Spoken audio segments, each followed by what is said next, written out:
sunshine, maybe?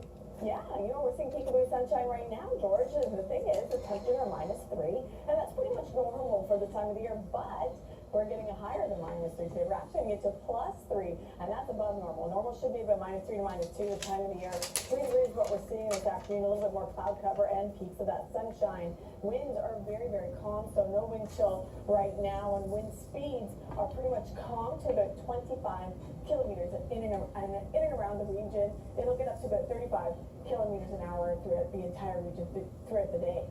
Wind chill factor right across the entire region. The coldest feel is -9. The warmest feel is -1 right now. Not the Niagara Falls. -4 is our overnight low tonight. 0 for tomorrow. Above seasonal again on Wednesday.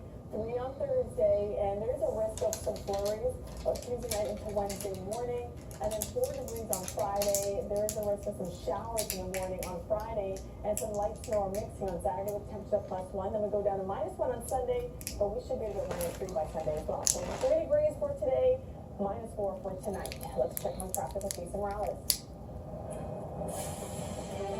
Thanks so much, Mika. The cleanup continues following a collision, which also involved a pickup truck fire. This is on the QEW Toronto bound through Trafalgar. So that's the scene. A lot of emergency crews are on scene. Traffic is squeezing by on the right shoulder, albeit a lot slower than usual. So good stretch to avoid. Now, what crews have also done is they've blocked the ramp from North Trafalgar to the QEW Toronto bound. So that's going to make things a little bit extra tricky for you. You can also see Niagara-bound motorists are slowing to have a peak. So all in all, the drive through Oakville right now, it is not so great. Plan accordingly. Try Spears or Upper Middle, perhaps, as alternates. This is the other situation we have on the North 410 cleanup after a collision approaching Clark. A couple of right lanes in the merge lane affected, and 400 both ways north of Highway 9. We had that tanker in the ditch. Lanes remain blocked in both directions, 2 northbound, 1 southbound. George, it's back to you. The CP24 traffic report is brought to you by CapitalDirect.ca. 9:22, -3. You're watching Toronto's breaking news, CP24. We'll take another short break. When we come back, we'll have money news with Patty Lovett-Reed. Commentator Patty Lovett-Reed. Morning, Patty. Hi, good morning, George. Let's start with trading. We've had a strong start to the year, hot start, bit of a cooler start to trading today. What's moving the mercury there? Yeah, you're right. You're absolutely right. Great way to describe it. Major indices around the globe hit record highs last week. The TSX on the week was up 3.5%.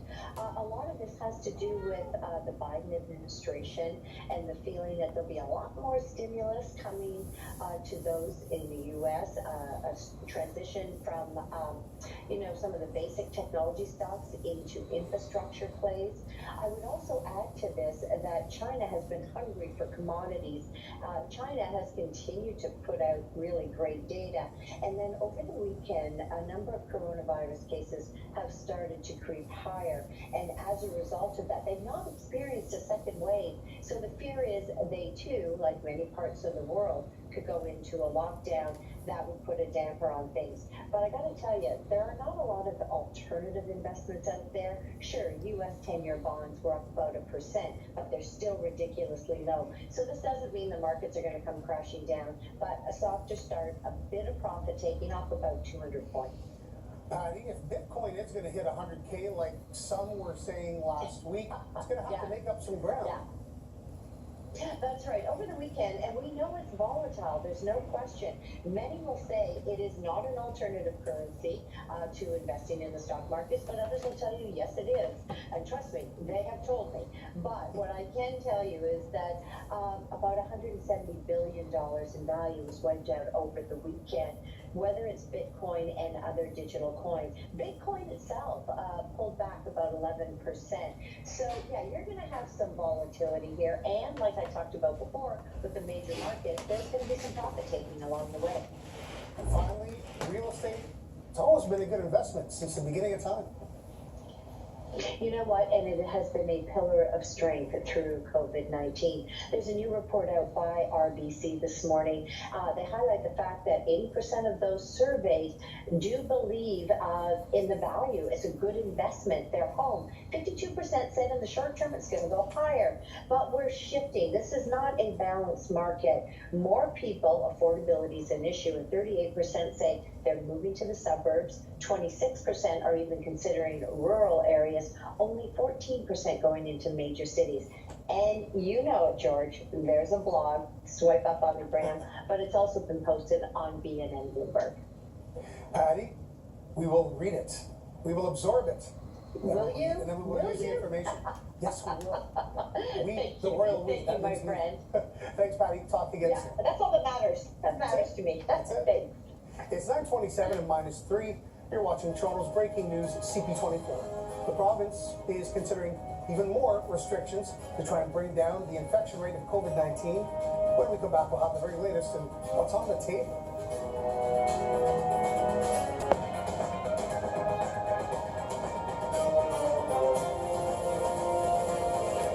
A live shot outside Queen's Park inside today. The Premier will be meeting with his cabinet to have further discussions about possible restrictions, even more of them, to try and bring down the number of COVID-19 cases in Ontario. One of the new measures they could be considering is a curfew. This comes after Quebec became the first province in the country to introduce one over the weekend. And we're live today outside of the Walmart at Dufferin Mall.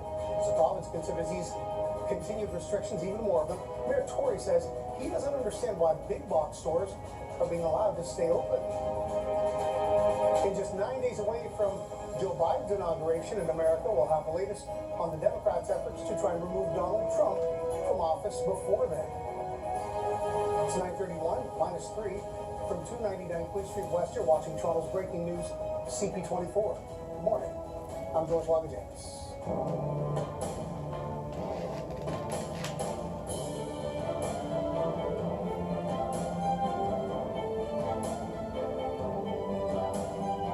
Premier will be meeting with his cabinet today to have further discussions about more COVID-19 restrictions. Doug Ford is warning that Ontario's healthcare system is currently on the brink of being overwhelmed by this virus. In a video he posted on Twitter, Ford says mass vaccinations are still months away. Folks, over the last year, we've all band together. We've stuck together as Team Ontario. And I know it's been challenging. I'm asking one more time. We need to band together. We need to stick together.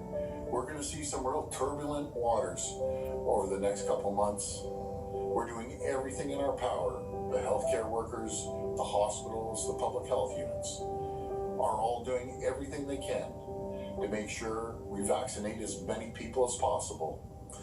Mass vaccination won't happen till April, May, and June. Infectious disease specialist Dr. Isaac Bogosh spoke to us earlier about what's been driving the recent surge in infections.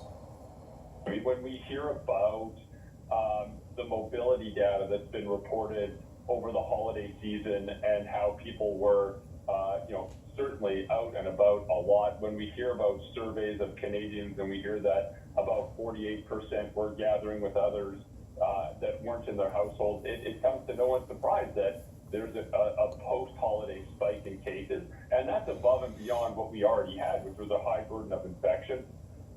And for more on the whole idea of imposing a curfew to reduce the spread of COVID-19, let's go live to Cam Woolley outside City Hall. And Cam, people brings up visions of checkpoints and sirens. What would it look like and feel like? Yeah, that's the issue, George. A lot of people that actually wouldn't really be inconvenienced by the whole curfew idea aren't keen on the idea of sort of these police checks. And I'll tell you, my policing career, often from time to time, police would lobby government for powers to get things done. That's not happening on this one. Every officer I've talked to is not particularly keen on this. On the concept, and also we kind of wonder about the effectiveness too. As Dr. Bogosh pointed out, people go around, they meet with each other. Let's just say we do the curfew 8 p.m. to 5 a.m. like the Belle Province. It still means people could go and do these meetings. I know that we did see during the lead up to Christmas, when we had the lockdown here in Toronto, the cell phone data said everybody just went to Halton region or Durham or somewhere else, did their shopping there, and we know that people were anxious to do their New Year's and Christmas parties, and that's really what's kind of led to this. The Quebec version too also even leaves the ski areas, things like that open. Not that there's that much chance of getting COVID in the ski lodge. There is some. It's also the traumas that result and end up in the hospital. We spoke with Mayor Tory about some of the options. Here's what he had to say. think that the more you give people, less opportunity to move around, the better off we're going to be. We've got to go back to the spring. In the spring, for some reason, maybe because people were more afraid, or I don't know, people stayed home. And we've been saying this for weeks and months, and maybe they're just not listening to us anymore. I would regret that, because I don't think I've done anything, for example, or the Premier to cause people to stop listening to the advice we're getting in turn from expert medical people to just stay home. Contact tracing has proved a lot of the spreads actually been big parties and things. I know police tell me there's still booze cans going on, and the short-term rentals, that sort of thing still going on. And even if there's a curfew, police don't have the authority to kick down the doors in a residence or some of the places where these parties and problems are happening. Back to you. Ken, great report, thank you. The head of the Canadian Federation of Independent Business says a curfew may have more of an impact than forcing businesses to close outright. The one positive about a curfew is it would really be the first measure that would govern what's happening in people's homes and personal activity. Whether it can be properly enforced is anyone's guess at this moment, but at least it doesn't put the onus entirely on the business community. And our concern is more the lockdown measures, which A, aren't working, and B, are killing small businesses. All right, let's get a check on that forecast now. Live over to Mika with some details. And Mika, it looks like we're going to be on the right side of zero in terms of highs all week. I know, we're going to be above normal. Normal should be about -2 to about -3 by this weekend. So definitely above normal conditions makes you feel like, oh, we're still in January, folks. So we're at -3 right now. It does feel like -3. It doesn't feel any cooler than that, because the winds are very calm right out at Pearson Airport. Mainly cloudy for today, mild as well, but isolated flakes to the north of the city. So the winds will gust up to about 35 kilometers an hour. They will be anywhere from about 20 to 35 kilometers an hour. -3 to -2 is what the temperatures are in and around the city, and the winds are really calm, especially out at Pearson Airport. We'll talk about the rest of the week in our full forecast. I'm seeing some sunshine at this moment. Let's see if that's affecting traffic with Lisa Morales. Well, thankfully, not in a negative way per se, although the shades will definitely be a handy accessory. Thanks for that, Mika. What we are dealing with is delays for cleanup following a collision and a pickup truck fire. Traffic still getting by, only using the right shoulder. QEW Toronto bound through Trafalgar. Emergency services remain on scene. The fire's been put out for a while, but this is the reason for the delay both ways. There's also no access from Trafalgar north or south onto the QEW Toronto bound. Crews were also still cleaning up, although it shouldn't be too much longer. 410 northbound near Clark, we had 3 lanes blocked here, so that was causing a bit of a delay. And after a tanker ended up in the ditch yesterday night, 400 both ways north of Highway 9, we still have lane restrictions in both directions, so delays both ways. George, back to you. Okay, Lisa, thank you. Okay. More than 200 residents and staffers at a Scarborough long-term care home that's been especially hard hit by COVID-19 have now received vaccinations. I'm okay. I'm good now. And I'm happy I'm going to get my vaccine today. Tender Care Living Center says 102 residents and 113 staffers received the vaccine through the Scarborough Health Network yesterday. Now, the center has been battling a deadly COVID-19 outbreak, one that has claimed the lives of 73 people. Currently, there are 23 active cases among residents. It's really tough for my mom and for us too. I get to see her today, which is good. At least she's not bedridden, She get to look out and wave at us. Vaccinations at Tender Care will continue to be administered throughout this week. Elementary school students across northern Ontario returned to in-class learning today. And today was supposed to be the first day back for all elementary kids across the province. But last week, the Ford government decided that remote learning will continue until at least the 25th of January in the southern part of the province as well. Now, to make this a bit easier for some parents, the list of essential workers eligible for emergency childcare has grown. It now includes RCMP officers, custodial and clerical education workers, and postal workers. Police in Peel Region say 3 men are in custody after 2 people were stabbed in Brampton. One victim was found near Selmy Street and Durango Drive just after midnight. A second victim found about 6 kilometers away near Gillingham Drive and Beauvais. Both taken to the hospital, both had serious injuries, but according to police, both will pull through.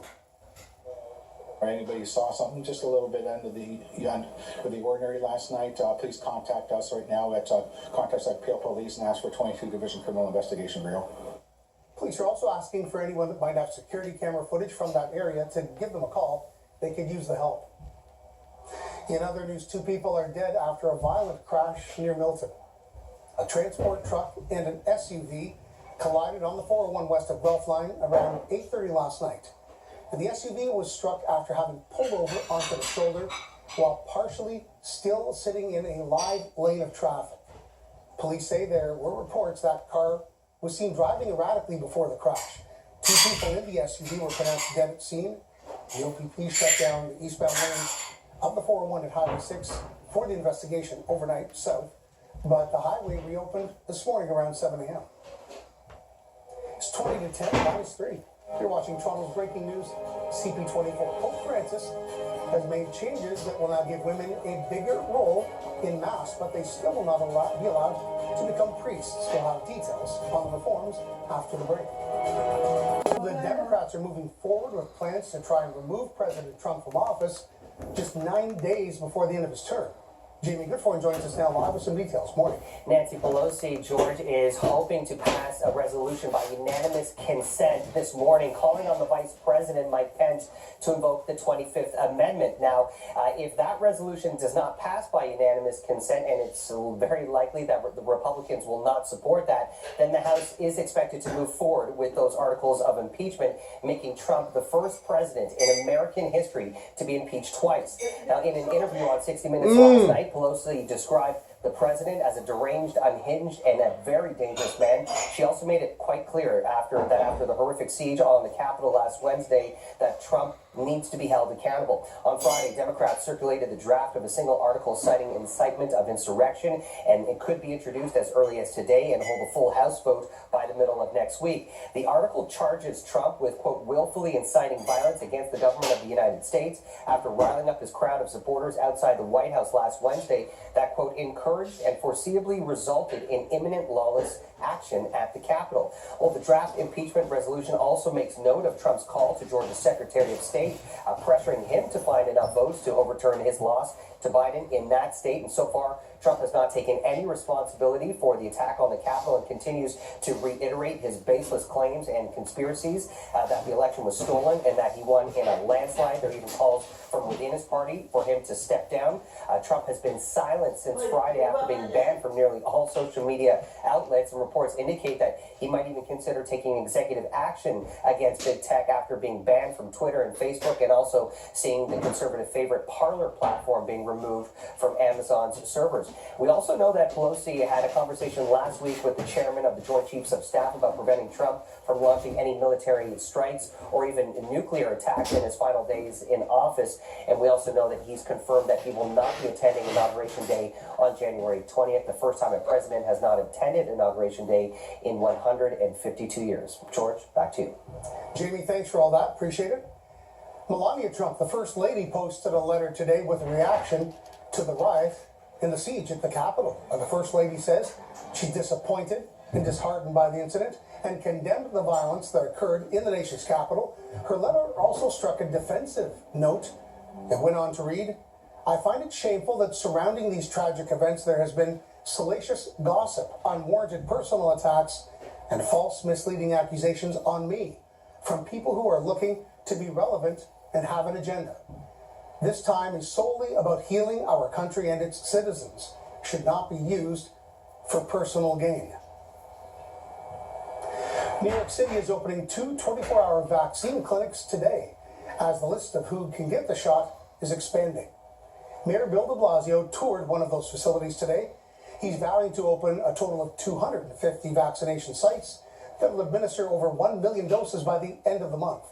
Beginning today, more people in New York State will be eligible to get the shot, including anybody over 75, teachers, transit workers, and cops.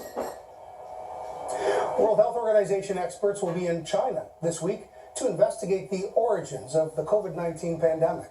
Beijing issued a statement saying that the World Health Organization team will arrive Thursday and then meet with its Chinese counterparts. It provided no other details. It's not exactly clear if the experts will visit the city of Wuhan, where the virus was first detected in late 2019. Pope Francis is making changes to allow women to have a bigger role in the church and in the Mass. but he stopped short of allowing them to become priests. Francis amended the church laws to formally let women read the gospel and also serve at the altar. Now, before, those duties were reserved exclusively for men. He says the reforms were made to recognize the contributions that women make in the church, but reaffirmed that they cannot join the priesthood. A unique rescue operation in India.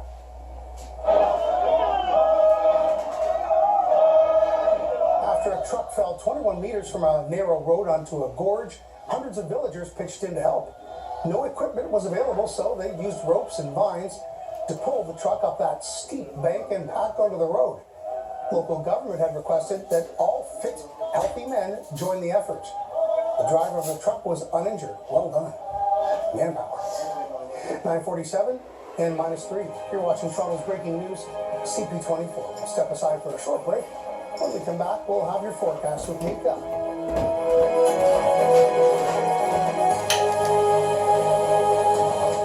Well, it's certainly